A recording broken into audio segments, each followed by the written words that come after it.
Basically এখানের মধ্যে আমি এখন সানফ্লাওয়ারের পাপড়িগুলা বানাইতেছি। তো পাপড়িগুলো বানাইতে গেলে প্রথম আমি 3টা চেইন নিছি, তারপরে একটা ডাবল ক্রোশে সেম স্টিচের মধ্যে 2 ট্রিপল ক্রোশে করতেছি,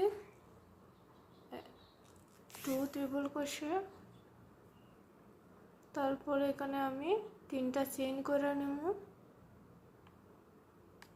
3টা চেইন করার পরে যেখান থেকে ট্রিপল ক্রোশেটা স্টার্ট হয়েছে ওইটার মাথার মধ্যে স্লিপ স্টিচ দিয়ে দিব।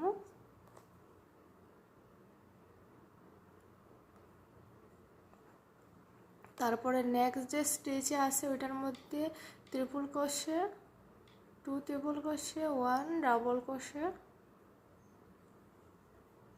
1 triple crochet, 2 triple crochet, same স্টিচের ভিতরে একটা ডাবল ক্রোশে, একটা চেইন, নেক্সট স্টিচের মধ্যে স্লিপ স্টিচ।